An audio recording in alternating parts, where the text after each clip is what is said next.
Assalamualaikum warahmatullahi wabarakatuh. Bertemu lagi di channel kami ya, Abdullah Effendi.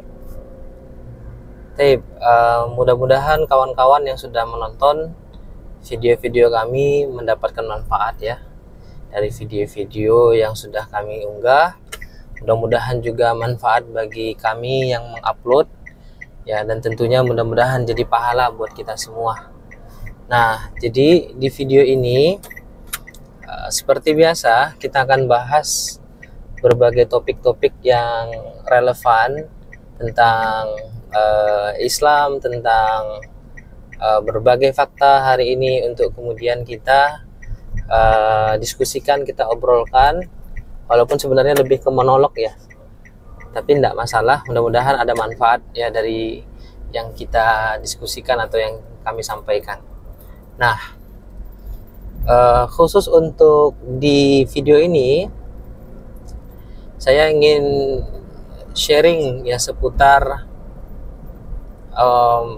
bagaimana langkah-langkah ya menghasilkan anak-anak, pendidikannya khususnya, agar nanti pendidikan anak tersebut bisa menghasilkan output yang diinginkan oleh orang tua ya. Tapi sebelum kita bicara tentang hal itu, saya mau kasih disclaimer sedikit bahwa tentu dalam hal cita-cita ya, misalkan anak nanti pengennya masa depan seperti apa sih untuk anak kita, tentu di sini ada peran orang tua yang sangat penting ya. Ya, ini adalah peran mengarahkan ya, bukan memaksa tapi mengarahkan. Tentu apa bedanya ketika mengarahkan dengan memaksa? Kalau mengarahkan artinya kita memasukkan ide kita ke dalam ide dia, nah gitu ya, sehingga ide kita tadi menjadi ide dia juga kalau seandainya dia setuju dengan ide kita. Kalau seandainya dia punya ide sendiri, anak tadi, atau keinginan sendiri, maka dia akan menyampaikan, saya inginnya jadi begini gitu ya. Nanti terjadi brainstorming, terjadi diskusi di sana, sehingga nanti disitulah seorang ayah atau ibu harus bijak menyikapi setiap pernyataan-pernyataan dari anak gitu ya. Tapi seperti yang saya sampaikan di awal tadi ya, kita lebih pada mengarahkan, bukan memaksa atau doktrin, bukan. Kamu harus jadi ini nak, kalau nggak jadi ini nggak boleh sekolah, abi atau ayah nggak mau sekolahkan kamu. Nah, ini kurang tepat kawan-kawan. Yang tepat adalah mengarahkan, memberikan arahan. Nah, ketika dia sudah setuju, barulah kemudian kita menyusun langkah demi langkah, strategi dalam pendidikannya, bagaimana anak tadi bisa menyesuaikan atau mendapat pendidikan yang memang itu sesuai dengan tujuan atau sesuai dengan cita-citanya. Nah, saya ambil kasus yang saat ini sedang kami lakukan ya bersama istri saya.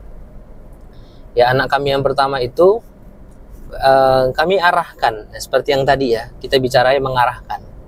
Dan ternyata ketika mengarahkan itu, anak kami ini juga ternyata sama pandangannya gitu, karena memang kita didik ya.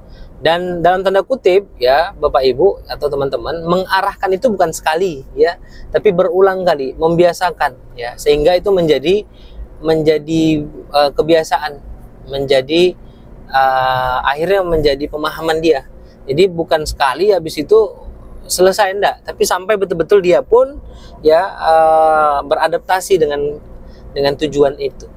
Nah, kebetulan anak kami yang pertama ini kepingin jadi ulama katanya. Nah, berdasarkan arahan dari abinya dan uminya. Ya, pengen jadi ulama, Bi. Nah, jadi kita udah tahu tuh tujuannya ingin jadi ulama. Nah, maka kemudian bagaimana kita mengarahkan pendidikannya. Dan sekali lagi kami tidak pernah maksa dia ya.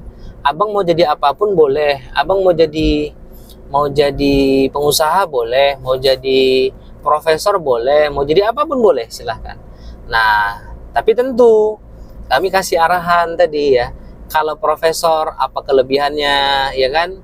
Kalau misalnya pengusaha apa kelebihannya, kalau ulama apa kelebihannya, ya gitu ya. Sehingga akhirnya dia memilih sendiri gitu. Nah, maka kita settinglah pendidikan yang sesuai nanti yang akan harus dia pelajari untuk dia sampai pada tujuan itu. Nah, jadi dalam pendidikan Islam, pendidikan itu dibagi dua saja sebenarnya, yaitu pendidikan prabaligh dan sudah baligh atau baligh ya. Pendidikan prabaligh dan baligh. Nah, jadi apa yang harus kita berikan, pendidikan seperti apa yang harus kita berikan kepada anak-anak kita ketika usia prabaligh. Nah, kalau kemudian itu sudah kita tahu, maka kelanjutannya adalah apa pendidikan yang harus kita ketahui atau yang kita berikan pada anak-anak kita setelah balik. Nah, sebenarnya itu linear saja, ya, baik prabaligh maupun setelah balik itu sebenarnya topiknya itu atau mata pelajaran yang harus didapatkan anak itu sebenarnya tidak jauh berbeda, hanya saja pendalaman. Nah, gitu. Jadi saya pernah melakukan sebuah analisa, ya. Jadi dalam Islam itu untuk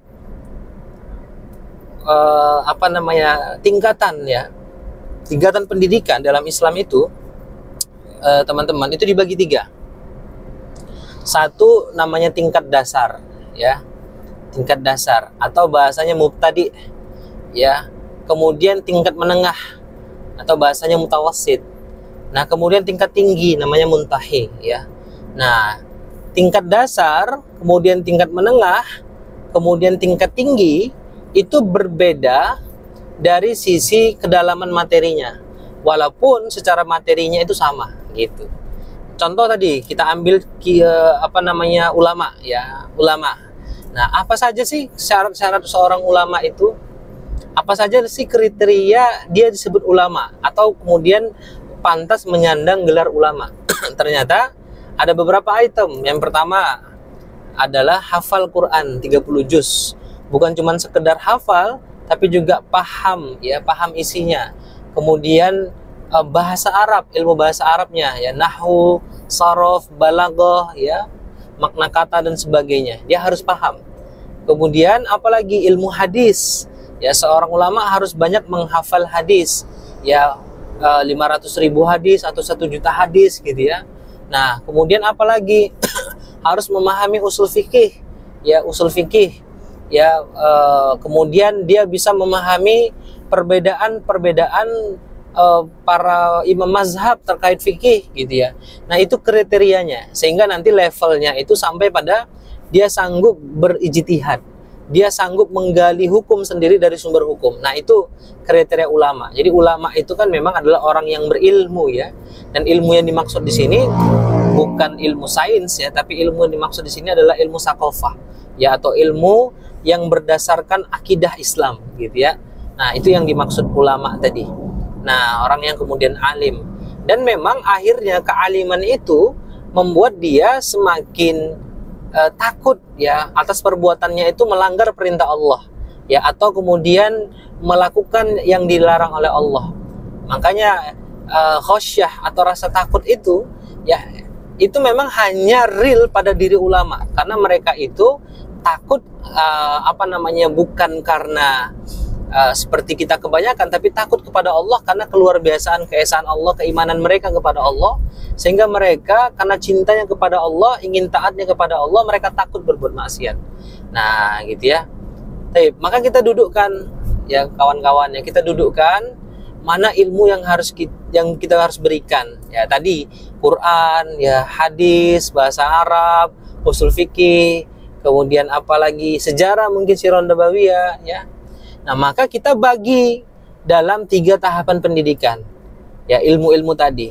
Yang pertama kita ajarkan dulu tentang dasar-dasarnya atau di jenjang mubtadi, ya, di jenjang mubtadi atau di jenjang dasar. Ya, misalnya dasar-dasar membaca Al-Qur'an, ya kan? Dasar-dasar ilmu nahwu atau misalnya hiwar, percakapan, ya, untuk sehari-hari. Nah, itu dasar-dasar. Nah, itu berlangsung, ya, pada usia 5 sampai 13 tahun. Nah, sebelum dia balik itu level mubtadi, level dasar. Atau bahasa kita mungkin sekarang SD lah, ya. Walaupun di dalam sebenarnya bukan 12 tahun tapi 13 tahun. Kedua baru level mutawassid. Nah, pertengahan. Nah, ini mulai memasukkan pemahaman pada usia 13 sampai 18 tahun. Kenapa memasukkan pemahaman? Karena saat itu, di usia itu anak-anak sudah menjelang balik. Bahkan kalau laki-laki itu usia baliknya 15 tahun ya rata-rata. Kalau akhwat atau perempuan usia baliknya itu 11 atau 9 tahunan. Nah, jadi di level mutawassid itu akal mereka itu bisa dikatakan sudah sempurna. Maka yang dilakukan di sini bukan lagi level dasar tapi level pemahaman. Nah, agak tinggi dia. Jadi levelnya level fahmun ya, atau pemahaman. Ya, al-fahmu atau pemahaman tadi. Nah, kemudian usia 18 tahun ke atas, nah ini yang disebut sebagai level muntahi, ya, level tingkat tinggi. Nah, di sini bukan lagi pemahaman tapi pendalaman. Nah, pendalaman. Jadi pendalaman tentang Quran, pendalaman tentang hadis, pendalaman tentang bahasa Arab ya, sampai mungkin ilmu balaghah dan seterusnya. Ya, jadi pendalaman. Ya, termasuk usul fikih ya. Kemudian kaidah-kaidah fikih, memahami kaidah-kaidah fikih, ya, bagaimana dia mampu menggunakan ilmu-ilmu alat tadi untuk menggali hukum dari sumber hukum. Kemudian termasuk nanti memulai untuk berijtihad, coba-coba berijtihad, ya, kalau memang ilmu alatnya sudah terpenuhi. Nah, begitu. Jadi kita harus tahu tuh goalnya, walaupun saat ini anak kami masih usia 7 tahunan, tapi harus tahu dulu orang tuanya, abi uminya, goalnya seperti apa, maka kita persiapkan sekarang. Makanya kami persiapkan pendidikan anak kami, ya, kita berikan dia Quran, kita masukkan dia kelas tahsin, kemudian kita ajarkan sedikit tentang nahwu shorof dan sebagainya, padahal usia masih 7 tahun. Kita ajarkan kaligrafi, kita suruh dia atau menyukai membaca buku-buku tentang sejarah Islam, sejarah Nabi, sejarah para Muhammad Al-Fatih, Salahuddin Al-Ayyubi, itu untuk membentuk karakter secara dasar di level mubtadi. Nah, gitu. Jadi mungkin sharing singkat kami ini bisa diterapkan di pendidikan keluarganya Bapak Ibu, Ayah Bunda sekalian. Mudah-mudahan ada manfaatnya. Nah, jadi yang ingin bertanya untuk kejelasan nanti, ya, materi atau sharing yang kita sampaikan ini boleh chat kami. Ya, nanti bisa di kolom komentar. Mudah-mudahan ada manfaatnya. Demikian, Assalamualaikum warahmatullahi wabarakatuh.